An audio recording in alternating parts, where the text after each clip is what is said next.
The company is called Desolenator. Okay, it is a clean tech company that bring a complete new solar desalination technology to the market, and it offers the patented start alone and upgrade device, and it's capable of producing enough water for a family.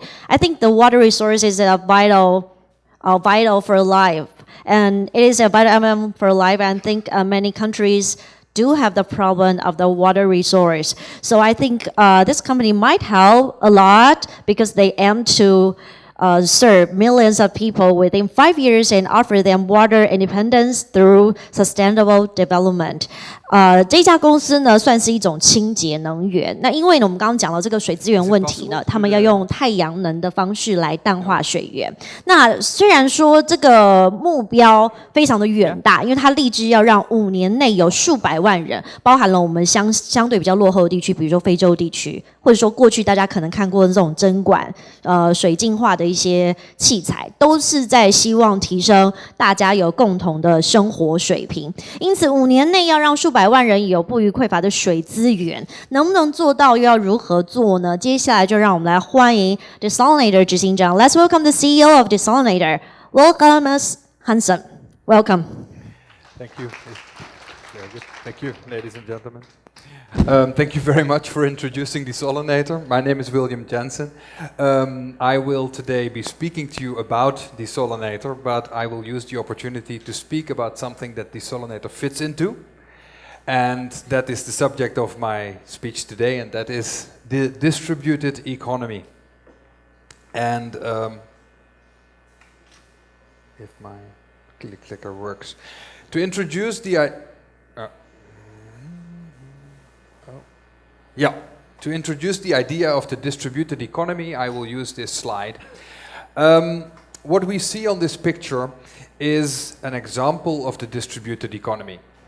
And the distributed economy is happening. It is happening today, and it is happening everywhere, in the developed world and in the developing world.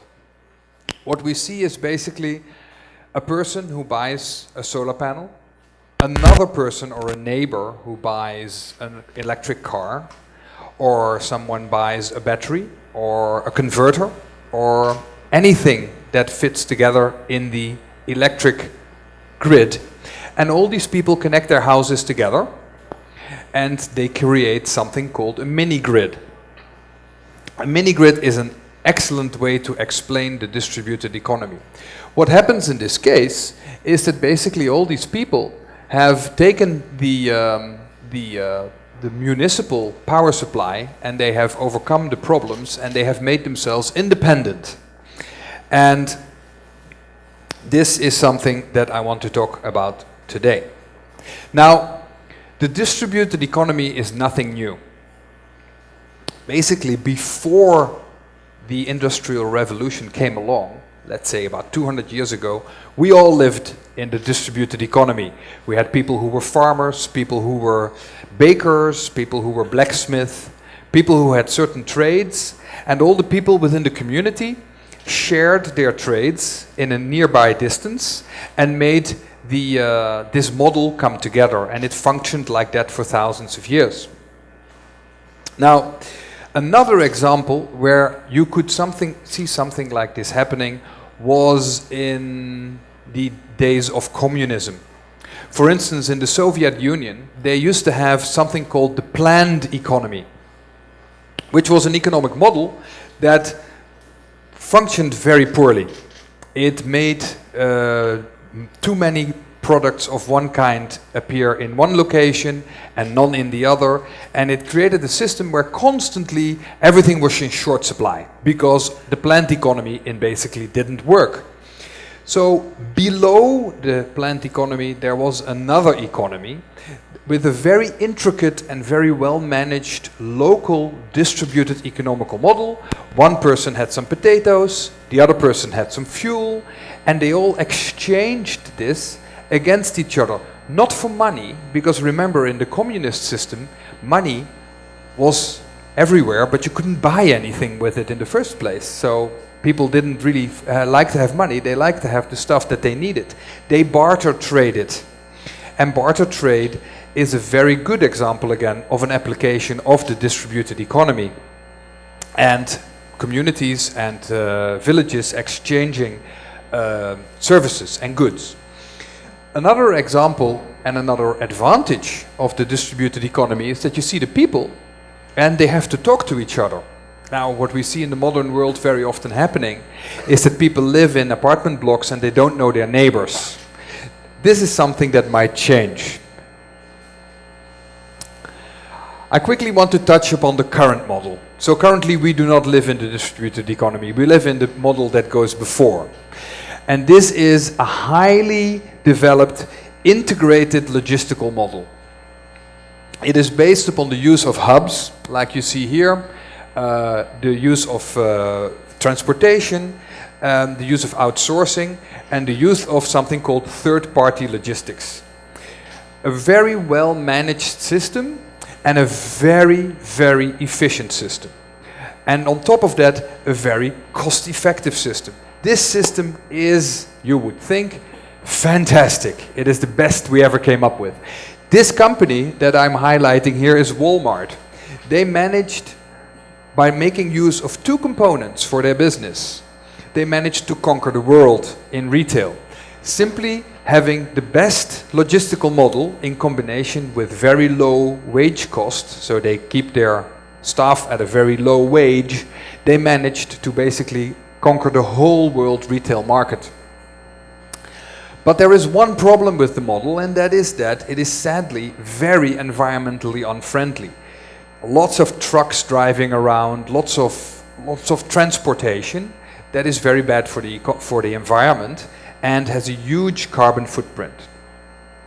So we see that this model has been improved up until the maximum level that it can reach, and this model cannot go any further. So you could say that this model is broke and that there is a request for change. And the change that we're seeing happening at the moment is coming from a few directions. And the first is, as I mentioned, is environmental concern. So what we see is that people are saying, if the climate is changing and we are having many droughts and we're having floods and we're having all sorts of problems happening due to the environmental change, shouldn't we change the way we do things so that we can move to a system where that is no longer the case? Another problem that I touch upon here is unemployment. What we see is that in inner cities, most of the jobs have disappeared, but we see now also that in the periphery of the cities, also many jobs are disappearing. And higher skilled employees are still able to find jobs in the services industry, but it's the low skilled people who are finding it very hard to find a job that is decently paid. So what we see is that communities are coming together and they are moving and they are pushing and they are asking for things to change. I want to touch upon another aspect, and that is technology here. So the internet has come along and the internet has created quite a bit of change. We've seen companies like Uber and Airbnb become very big and people starting to speak about the shared economy and also people talking about the Internet of Things. So if we want to achieve a functioning and an efficient distributed economy, what we will need is we will need the support of technology. So I've given you the reasons for the change, but there is one underlying fundamental, and that is the food, water and energy nexus. So it's a bit of an academic model, but what we see is that there is a direct link between these items that are listed here. So the availability of water anywhere decides the ability to farm. And the ability to farm provides us as people on the planet with food. And if we want to live on this planet with 9 billion people, we will need to get that food with the help of, for instance, irrigation and transport to the people who will eat the food. So the linkage between food, water and energy creates a nexus, and this nexus, this convergence of these three factors is one of the underlying factors of the emergence of the distributed economy. So, if we look at this picture, I have listed a couple of examples of where we can find the distributed economy coming into play. The first one is quite common. It is biological farming or community farming, community farms or shared plots. There's all sorts of ways that this can be applied. And there is two ways that we always see that this works. The first one is that the farmer only plants as much vegetables as he knows will be eaten. In the logistical model, the farmer, in the case of vegetables, plants 50% more vegetables than will actually be eaten. 30% of the vegetables are on average thrown away. So the second aspect is that these vegetables will never be transported further than the edges of the community. So community members will go and buy the vegetables at the farm, or the farmer will bring it to the market or to a shop, and that is as far as the vegetables will travel. So the model is closed within the community. The second example you see here is in a developing nation. These women that you see in this picture are learning how to make soap. And why are they learning that? A charity came to their village and dug a well so that the people in the village would have access to water. Wonderful example of the distributed economy. They have their own water in their own community. But once they had their own water, somebody came along and they said, oh, you have to learn about hygiene and you have to learn to wash your hands. So what happened was that these people started buying soap and they started to wash their hands with soap. But once they started buying soap, some multinational company came and they started selling these people very nice and expensive soap. So the money was flowing out of the community to the bottom line of some multinational corporation that sells soap. And the water charity said, no. Soap is a very simple item and we can teach you how to make soap. So, soap, hand washing, hygiene and water in the same community. Excellent example. The third example I want to quickly touch upon is in the developed world again. Seniors helping seniors, an American initiative where communities come together, retired people say, I'm retired, but actually I still feel that I'm quite fit. I'm quite agile still. But there are other people in the same community who are also retired who have a certain need.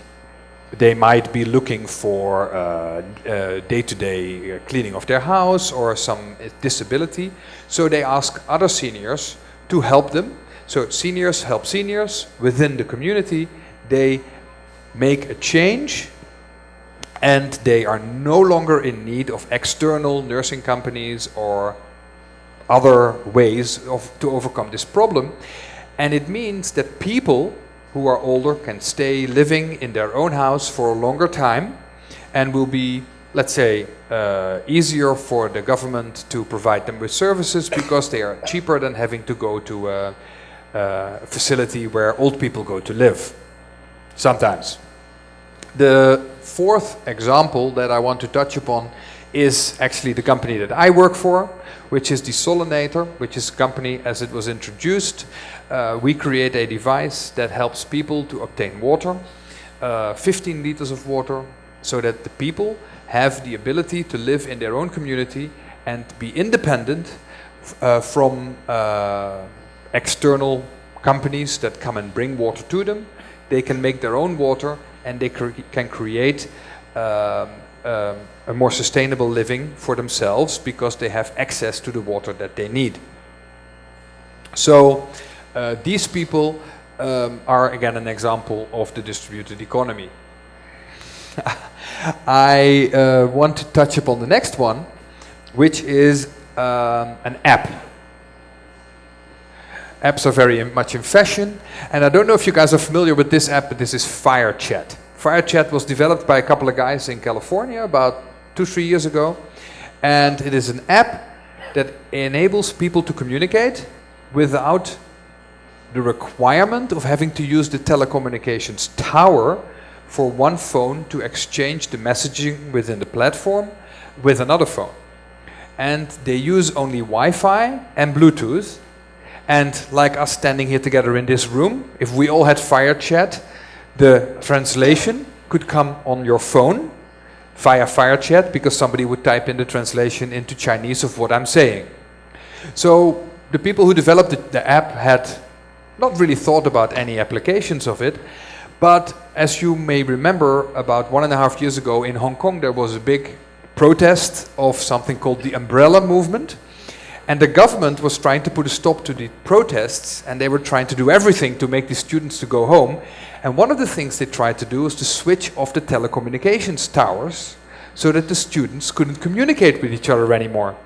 And the government found out that students were actually communicating very well with each other beyond the expectations of the government. And how did the students do this? They all installed FireChat on their mobile phones. They were all standing very close to each other, and everyone within the protest was constantly, immediately aware of what was going on through the application of the app. And this is again an excellent example of the distributed economy. So, as touched upon, I work for a company called Desolenator. I will quickly give you a few key points about the company. We are an off-grid device. It is a standalone device. It is for a family or for a community to use. It is a solar, 100% sunlight-driven water desalination device. It is affordable and it is long-lasting. It is sustainable. It is low maintenance and it requires no filters or any kind of chemicals to run. And it is enough water for a family of up to 5 people to be able to provide them in their drinking water needs and their cooking needs. And again, we think it is very much an example of an application of the distributed economy. So, looking at options for young people to start innovating and being part of the distributed economy, I made a list of sectors in which you can think of.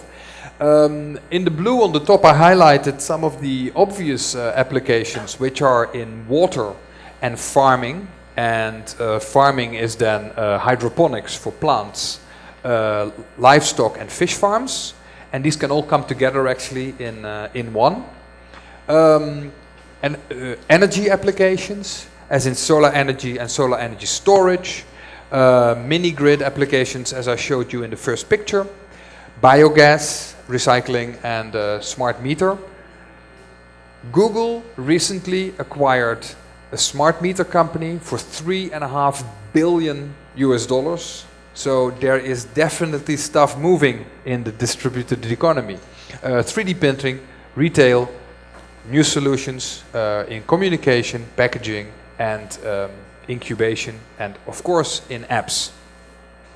That is what I wanted to tell you today, and I hope that you guys can take some of the ideas of the distributed economy, and if you think of new ideas for your startup and you want to start working on that, then